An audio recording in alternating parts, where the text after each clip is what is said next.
우리는 살아가면서 수많은 선택들을 하곤 하는데 대부분의 사람들은 선택을 할 때 내가 보기에 맞는 것 같은 그러한 기준으로 선택을 하게 됩니다.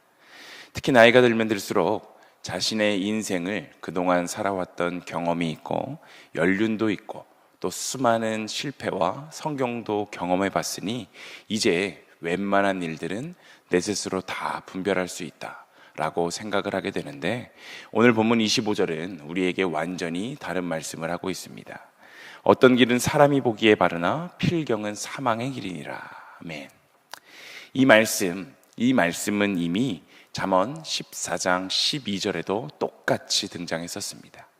그럼에도 오늘 본문인 잠언 16장에 다시 한번 이 똑같은 말씀을 주님께서 하고 계신 이유는, 하나님께서 우리가 인생에서 가장 쉽게 빠지는 함정이 바로 내 생각, 나의 생각을 너무나도 깊게 믿는다라는 것을 잘 알고 계시기 때문에 반복하여서 다시 한번 말씀해 주고 계신 것입니다.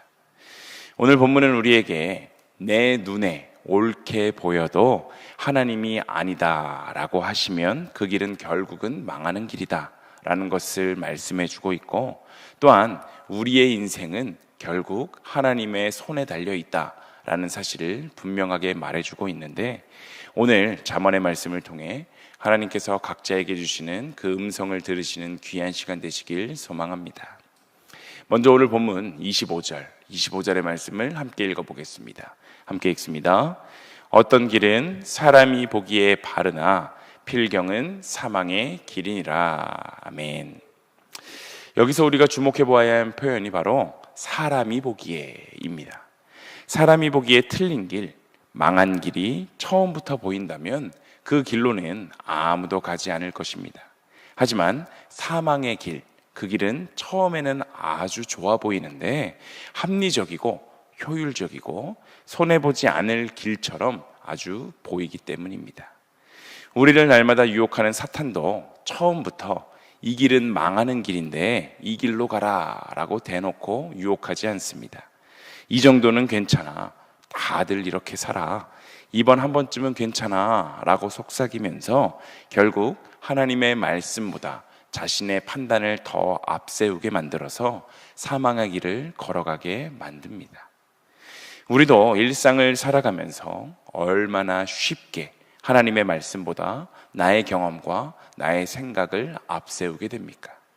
기도보다 계산을 먼저 하고 순종보다 손해와 그 이익을 먼저 따지며 말씀보다 세상의 상식을 더 신뢰할 때가 참 많습니다.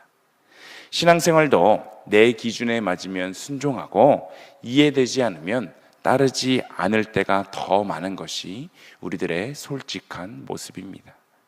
그런데 하나님이 우리에게 하시는 말씀은 사람이 보기에는 아무리 맞아도 내가 아니다 라고 말하면 아니다 라는 것입니다. 반대로 사람이 보기에는 아무리 맞지 않은 길 같아 보여도 비상식적이더라도 내가 맞다 라고 이야기하면 맞다라는 것입니다. 뉴스를 보다가 흥미로운 연구 결과 하나를 보게 되었습니다. 실험에 참가한 참가자들에게 그들의 생각이 객관적으로 틀렸다라는 사실을 많은 사람들 앞에서 증명해 보였음에도 놀랍게도 10명 중에 7명은 진실을 보고도 처음 생각을 끝까지 바꾸지 않고 자신의 생각을 고집했다라는 것입니다. 이것을 통해 인간이라는 존재의 본질을 정확하게 깨닫게 되었는데, 사람은 흔히 눈앞에 있는 진실보다 내가 옳다, 내 말이 맞다 라는 것을 더 중요하게 붙드는 존재라는 것입니다. 아무리 명백한 증거가 있어도 내가 틀렸다라는 사실을 받아들이는 것은 심리적으로 너무나도 고통스럽기 때문에 사실을 인정하기보다 내 마음의 편안함을 먼저 선택하는 그 인간의 나약함, 바로 이 지점이 우리의 경험과 지식이 언제나 불완전할 수밖에 없다라는 것을 잘 보여주는 대목입니다. 롯은 아브라함과 헤어질 때 요단의 들을 바라보았습니다. 물이 풍부했고 경제적으로도 최고의 땅처럼 보였기 때문에 그는 완벽한 선택을 했다라고 생각했습니다. 하지만 성경은 그 땅이 이미 죄악으로 가득 찬 소돔과 고모라였다라고 말하는데, 롯은 자신의 시선과 자신의 생각으로 가장 좋은 땅을 선택했지만 결국 가족과 모든 재산을 잃고 맙니다. 반대로 아브라함은 먼저 롯에게 땅을 선택할 권한을 양보했습니다.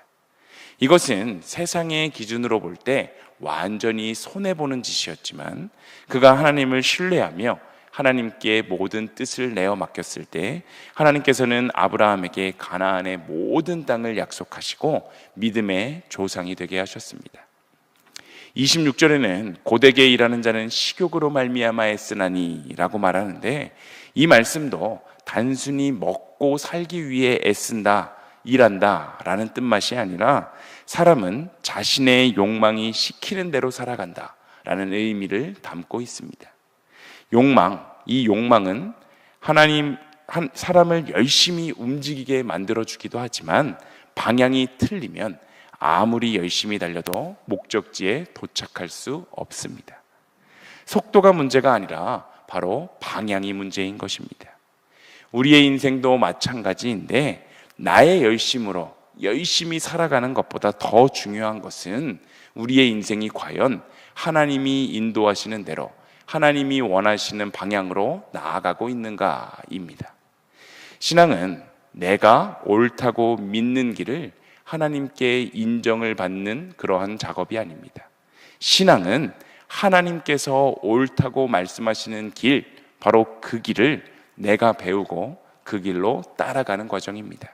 오늘 하루도 내 생각대로 살아가기보다 하나님께서는 과연 무엇이라고 말씀하시는가, 이것을 먼저 묻고 하나님의 길을 따라가는 우리 모두의 삶이 되시기를 소망합니다.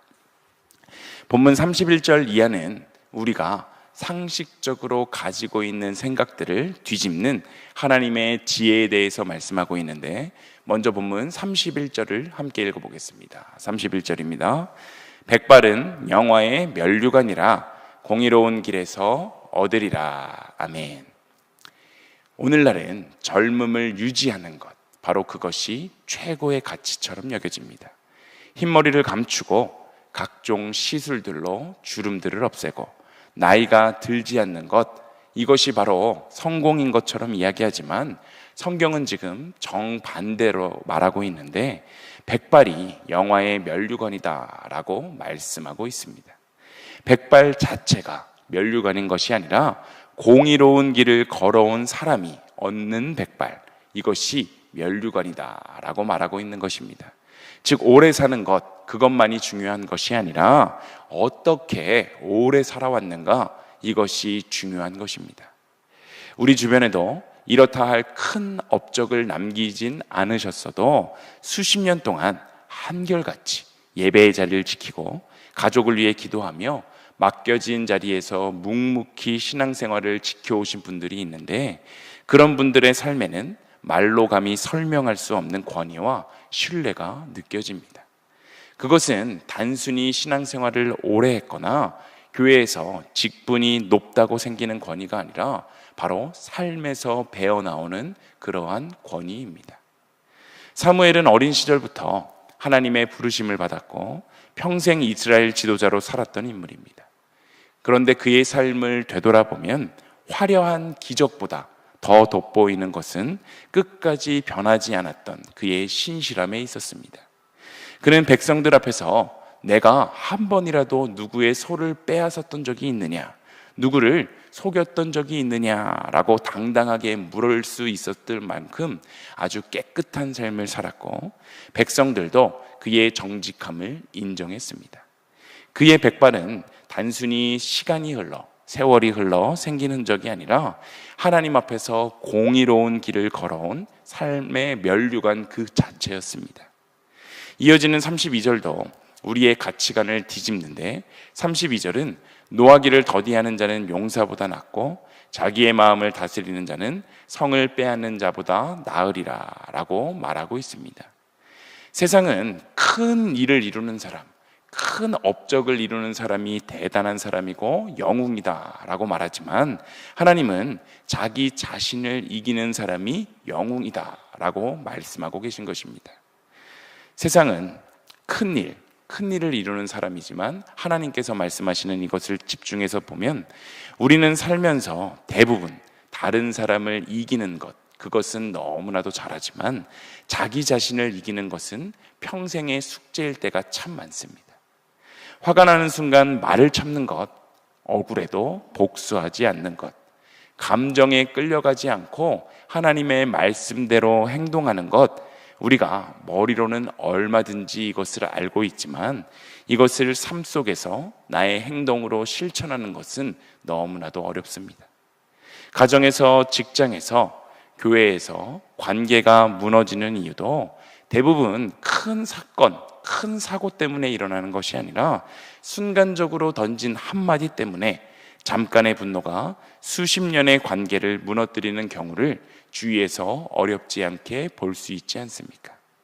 그래서 성경은 마음을 다스리는 사람이 가장 강한 사람이다, 영웅이고 용사다 라고 말씀하고 있는 것입니다.